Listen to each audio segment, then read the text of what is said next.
Hi students, मैं संतोष कुमार सिंह प्रयागराज से आप सभी का स्वागत है ऑक्सी कोचिंग की और वीडियो में। इसमें हम 9 क्लास की प्रश्नावली 5.1 के तीसरे पार्ट यानी पार्ट सी को बना रहे हैं और इस पार्ट में हम क्वेश्चन नंबर 4 और 5 को सॉल्व करेंगे। अब ये दोनों क्वेश्चन हम एक ही वीडियो में क्यों सॉल्व कर रहे हैं ये आपको आगे पता हो जाएगा, या फिर अगर आपने क्वेश्चन पढ़ रखे हैं तब तो आपको पता ही होगा। तो शुरू करते हैं वीडियो को। वीडियो शुरू करने से पहले सब्सक्राइब कीजिए ऑक्सी कोचिंग यूट्यूब चैनल को और बेल आइकन को ऑल पे कीजिए, जिससे फ्यूचर में कोई वीडियो आप मिस ना करो। अगर आपने पहले से ही सब्सक्राइब कर रखा है तो थैंक यू वेरी मच। तो बात करते हैं क्वेश्चन नंबर 4 की। तो मैं आपको क्वेश्चन नंबर 4 पढ़ के बता देता हूँ कि यदि दो बिंदु ए और बी के बीच एक बिंदु सी है, अच्छा ऐसा स्थित है कि ए सी बराबर बी सी, तो सिद्ध कीजिए कि A C equal to 1/2 A B है। एक आकृति खींचकर इसे स्पष्ट कीजिए। तो इसने आकृति भी बनाने के लिए बोला है, तो हम सबसे पहले आकृति ही बना लेते हैं। ठीक है, तो आकृति में ये बोल रहा है कि दो बिंदु ए और बी। तो सबसे पहले हम दो बिंदु एक रेखा खींचते हैं, दो बिंदु एक और ए और बी लेते हैं। अब इसके बाद इसने बोल दिया है कि इन दोनों के बीच एक बिंदु सी ऐसा है कि A C equal to B C. तो हम सबसे पहले एक बिंदु सी मान लेते हैं और वो बता रहा है कि A C equal to B C है और हमें ए सी इक्वल टू 1/2 ए बी सिद्ध करना है।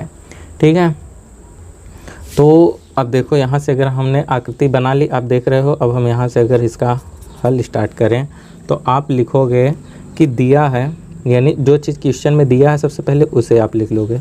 दिया है, क्या दिया है जी, ए सी इक्वल टू बी सी दिया है। ठीक है, इतना चीज़ तो क्वेश्चन में ही दे रखा है। अब उसके बाद हम जानते हैं परंतु क्या होता है, परंतु अब आप देखो ए सी और बी सी जब हम प्लस करेंगे तो क्या ए बी के बराबर होगा? बिल्कुल होगा, यानी कि A C plus B C equal to A B है ना। A C plus B C equal to A B है, ए बी का ही तो दो भाग है, ए सी और बी सी। ठीक है, ये तो है और ये चीज़ दिया है। अब इसमें आप देखो कि ए सी को बी सी के बराबर बोला गया है। ठीक है, यानी कि A C equal to B C. तो हम इस बी सी के स्थान पे ए सी रख सकते हैं, आराम से रख सकते हैं। तो रखते हैं ए सी, ये वाला ए सी, ये वाला प्लस। अब इस वाले बी सी के स्थान पे हम ए सी रखेंगे, क्योंकि यहाँ पे बताया है कि बी सी जो है ए सी के बराबर है। तो यहाँ पे भी हम ए सी रख देंगे और ये ए बी इक्वल टू के बाद अब इन दोनों को हम प्लस करेंगे तो क्या होगा, 2AC equal to A B. ठीक है, अब ये देखो ये दोनों संख्याएं समान है। 2AC जो है वो AB के बराबर है, यहाँ तक तो सिद्ध हो चुका है। अगर आपने अभिगृहित पढ़ा है तो अभिगृहित नंबर 4 है, क्या शायद 4 ही होगा। उसके अनुसार क्या है कि बराबर को बराबर का आधा भी आपस में बराबर होता है। तो ये दोनों तो बराबर हैं, अगर इन दोनों को हम आधा करेंगे यानी डिवाइड करेंगे तो वो भी क्या होंगे, बराबर होंगे। तो हमें तो अभिगृहित नंबर 4 ही होगा। तो हम सिर्फ इतना लिख देते हैं कि अभिगृहित के अनुसार, अभिगृहित के अनुसार। अब हमें क्लियर नंबर नहीं पता है तो कोई दिक्कत नहीं, आप इतना लिख सकते हो। तो अभिगृहित के अनुसार अगर हम इसका आधा करेंगे तो देखो 2AC अपान आधा करेंगे तो अपान 2 होगा, इक्वल टू इसका भी आधा करेंगे तो AB अपान 2 होगा। अब इस 2 से 2 को काट देंगे तो क्या होगा, AC इक्वल टू, अब देखो इसे 2 को अगर हम बाहर करेंगे तो 1/2 होगा और ये AB जो है इसके मल्टीप्लाई में हो जाएगा 1/2 AB। ठीक है, अब यही चीज़ सिद्ध करने को बोला था तो हमने यहाँ पे सिद्ध कर दिया। तो आप यहाँ पे लिख सकते हो प्रूव्ड PD, परंतु हम हिंदी वर्जन को सॉल्व कर रहे हैं तो आप लिख सकते हो इति सिद्धम या फिर सिद्ध किया गया, कुछ भी। अब कुछ बंदे ये सोचेंगे कि हम यहाँ पे अभिगृहित न लिखकर डायरेक्ट भी तो इस ये जो 2 है इसे हम इधर ट्रांसफ़र करेंगे तो AB के भाग में ही तो जाएगा। तो बात सही है, आप ये कर सकते हो, परंतु हम ये ज्यामिति यूक्लिड की ज्यामिति पढ़ रहे हैं ना, तो वहाँ पे जो भी संबंध होगा जिस भी ज्यामिति का, जिस भी अभिगृहित या जिस भी अभिधारणा का, तो वो हमें लिखना पड़ेगा। हम अभिधारणा के अनुसार सॉल्व करेंगे, बाकी ये तो इधर आएगा तो भाग हो जाएगा, वो तो हमें भी पता है, आपको भी पता है। ठीक है, तो यहाँ तक हमने चौथा क्वेश्चन सॉल्व कर लिया। अब इसी में हम 5वें क्वेश्चन को भी सॉल्व करेंगे। अब 5वां क्वेश्चन क्यों सॉल्व करेंगे, क्योंकि क्वेश्चन में ही दिया गया है कि प्रश्न नंबर 4 में, यानी कि जो 5वां हमारा क्वेश्चन है वो चौथे से ही इंस्पायर है या फिर चौथे के आधार पर ही दिया गया है। तो हम इसे नेक्स्ट पेज में सॉल्व करेंगे। यहाँ पे क्वेश्चन नंबर 5। अब देखो 5वां क्वेश्चन हम आपको पढ़ के बता दें कि प्रश्न 4 में सी रेखाखंड AB का एक मध्य बिंदु है। ठीक है, सिद्ध कीजिए कि एक रेखाखंड का एक और केवल एक ही मध्य बिंदु होता है। यानी कि एक रेखाखंड का एक ही मध्य बिंदु होता है, वो तो सभी को पता है, लेकिन हमें सिद्ध करना है कि हाँ एक ही मध्य बिंदु होता है और कोई मध्य बिंदु नहीं होता। तो सबसे पहले हम ये वाली आकृति बना लेते हैं इस तरफ। ठीक है, तो देखो एक रेखा खींची हमने, ठीक, AB और इसका मध्य बिंदु हमने माना C। ठीक है, यहाँ तक तो ठीक है। अब उसने बोला है कि आप ये सिद्ध करो कि इनका एक ही मध्य बिंदु होता है। अब हम इसके सिद्ध करने के लिए क्या करेंगे कि हम एक और मध्य बिंदु मान लेंगे। ठीक है, कि माना कि एक और मध्य बिंदु D जो है इस रेखाखंड का हो सकता है। हमने माना है, हो सकता है, क्लियर नहीं है। ठीक है, अब ये क्लियर होगा ये आगे सॉल्व करते समय, क्योंकि मानने में तो हम फ्री हैं, कुछ भी मान सकते हैं, लेकिन माना हुआ चीज़ आगे जाके सिद्ध होना चाहिए। तो अब हम यहाँ से इसका हल स्टार्ट करते हैं। तो अब पहले जो चीज़ क्वेश्चन में दिया गया है उसे हम लिख लेते हैं। तो क्वेश्चन में क्या दिया गया है, सबसे पहले हम इसे 2 तरीके से आपको सिद्ध करके बताएंगे। एक बहुत इजी तरीका, बहुत ही सरल है, फिर दूसरा सब थोड़ा सा हार्ड तरीका है। यानी कि पहले हम हार्ड तरीका आपको बता दें, इजी वाला बाद में आपको बताएंगे। ठीक है, तो हम सबसे पहले क्या करेंगे कि माना जो चीज़ लिया है हमने, क्या माना है कि AB का मध्य बिंदु D है। अब जब AB का मध्य बिंदु D है तो क्या होगा, AD इक्वल टू BD होगा, BD होगा। इसे समीकरण 1 मानते हैं। उसके बाद जो चीज़ क्वेश्चन में दिया है, क्वेश्चन में क्या दिया है कि दिया है कि बिंदु C क्या है, रेखाखंड AB का मध्य बिंदु है, मध्य बिंदु है। अब यहाँ पे 2 मध्य बिंदु है ना, एक तो हमने मान लिया है और दूसरा उसने क्वेश्चन में दिया ही है।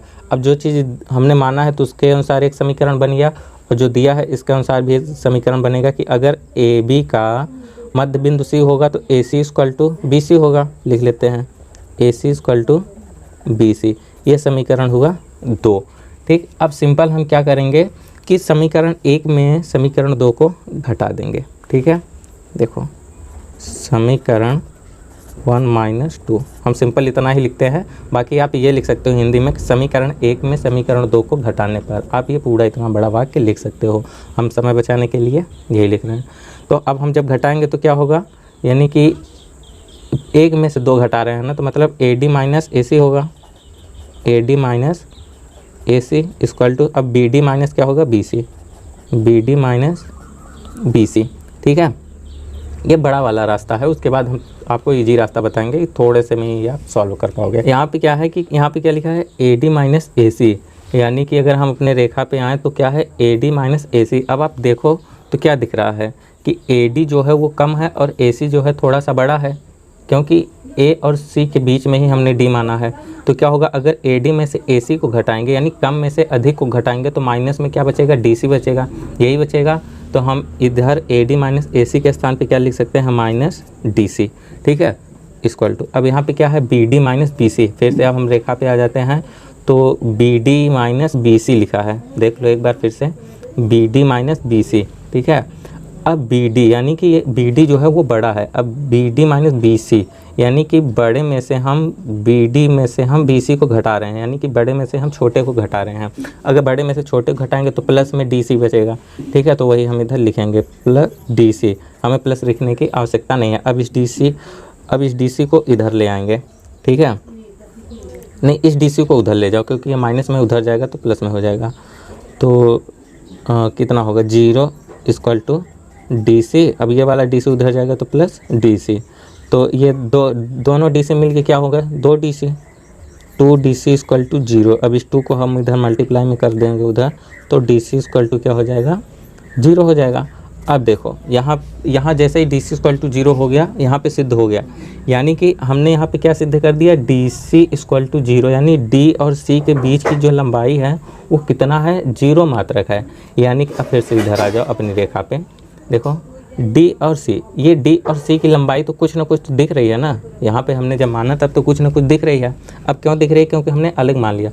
अब जब हम इन दोनों को ही मध्य बिंदु के आधार पे सॉल्व किया तो क्या आ गया कि डी और सी के बीच की दूरी 0 आ गई। अब 0 कब आएगी? जब डी और सी दोनों कहाँ पे हों? एक ही बिंदु पर स्थित हों। एक ही बिंदु पर ये डी और सी जब दोनों स्थित होंगे तभी तो इन दोनों के बीच की दूरी होगी। कहने का मतलब देखो, थोड़ा सा हम इधर आपको समझा दें, अगर समझ गए हो तो कोई बात नहीं, स्किप कर सकते हो। देखो ये बिंदु ये बिंदु है और ये बिंदु है, इन दोनों बिंदुओं के बीच की दूरी कुछ ना कुछ तो है, कुछ ना कुछ तो होगी ही, 1 मात्रक 2 मात्रक तो होगी ही। अगर इन दोनों बिंदुओं के बीच की दूरी अगर हम कम करेंगे तो पास इन दोनों को जितना ही पास करेंगे इन दोनों की दूरी उतनी ही कम होती जाएगी। अब एक समय ऐसा आएगा कि इन दोनों के बीच की दूरी शून्य करने के लिए दोनों को एक दूसरे के ऊपर ही रखना पड़ेगा। तो वही यहाँ पे भी है कि दोनों क्या हैं? डी और सी के बीच की दूरी 0 है, मतलब कि बिंदु डी और बिंदु सी दोनों एक ही बिंदु पॉइंट पर स्थित हैं। तो आप इसके बाद लिख सकते हो कि अतः डी और सी, हाँ अब दिखाई दे रहा है, डी और सी के बीच की दूरी शून्य है। अतः यहाँ पे आप चूंकि लिख सकते हो, कुछ भी लिख सकते हो। डी और सी के बीच की दूरी शून्य है, अतः दोनों बिंदु एक ही स्थान पर हैं। मतलब दोनों बिंदु, मतलब कि रेखाखंड ए बी का एक ही मध्य बिंदु है। ठीक है, इतना बड़ा आप कुछ भी लिख सकते हो, आप अपने अनुसार, ये मैंने अपने अनुसार आपको लिख के बता दिया, आप अपने अनुसार कुछ और चीज़ लिख सकते हो। ठीक है, ये तो हो गया थोड़ा बड़ा वाला रास्ता। अब आपको याद ही होगा कि हमने आपको एक और रास्ता बताने का वादा किया था जो कि बहुत ही आसानी से बताएंगे। ठीक है, देखो स्टूडेंट्स, यहाँ पे हम आपको शॉर्ट तरीका आपको बता दें, बहुत ही ईजी है, बहुत ही छोटा भी है। ठीक है, परंतु आप इससे भी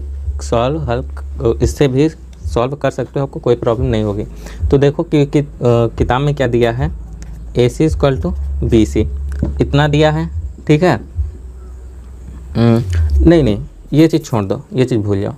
अब हमें पता है कि किताब में क्या दिया है कि AC जो है AB का मध्य बिंदु है। अगर मध्य बिंदु होता है तो हम क्या लिख सकते हैं कि AC = यानी कि AC = 1/2 AB ये होगा। अभी हमने क्वेश्चन नंबर 4 में देखा था, आप ध्यान करो, आपको याद आएगा। ठीक है, AC = 1/2 AB। अब जब मध्य बिंदु D भी है, अभी हमने D को भी मध्य बिंदु मान लिया है, तो AD भी क्या होगा? 1/2 AB के बराबर होगा ना। देखो AD = 1/2 AB, यानी कि AB का आधा D भी पॉइंट होगा और AB का आधा C भी पॉइंट होगा, क्योंकि हमने मध्य बिंदु माना है।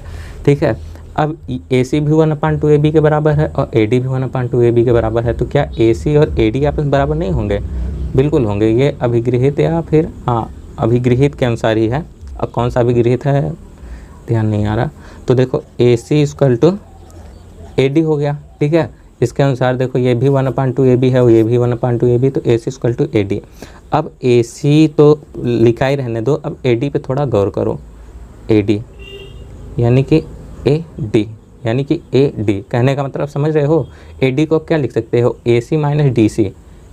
AD को हम क्या लिख सकते हैं? AC - DC, यानी इस AC में से DC को घटा देंगे तो हमारा AD तो आ ही जाएगा। ठीक है, तो इस AD को हम क्या लिख देंगे? AC - DC। अब इस AC को इधर ट्रांसफ़र करो तो क्या हो जाएगा? 0 = -DC। अब ये माइनस इधर आएगा तो DC = 0 हो जाएगा। ठीक है, अब आप देखो यहाँ पे DC = 0 यहीं पे सिद्ध हो गया, थोड़े से ही एरिया में DC = 0 सिद्ध हो गया, जो कि हमारे इस क्वेश्चन में यहाँ पे सिद्ध हुआ था। कहाँ पे? ये देखो यहाँ पे सिद्ध हुआ था DC = 0। अब सिद्ध होने पे हमने यहाँ पे इतनी बड़ी क्रिया भी लिखी थी और जो कि यहाँ पे आराम से सिद्ध हो गया। कहाँ पे सिद्ध हुआ? यहाँ पे देख लो, बहुत जल्दी यहाँ पे भी सिद्ध हो गया। तो आई होप कि इस वीडियो में हमने आपको जो कुछ भी बताया सब आपको अच्छे से समझ में आ गया होगा। अगर अभी भी आपका कोई प्रॉब्लम है तो कमेंट में हमें बताओ, और ये वीडियो आपको कैसी लगी इसके बारे में भी कमेंट करके हमें ज़रूर बताओ। और आगे की वीडियो देखने के लिए आप सब्सक्राइब कर सकते हो, और यूक्लिड के बारे में और अधिक जानकारी के लिए, परिभाषा विग्रह के बारे में हमारी प्लेलिस्ट को चेक कर सकते हो। तो मिलते हैं आपसे अगली वीडियो में, तब तक के लिए बाय बाय, टेक केयर, ख्याल रखना अपना, बाय।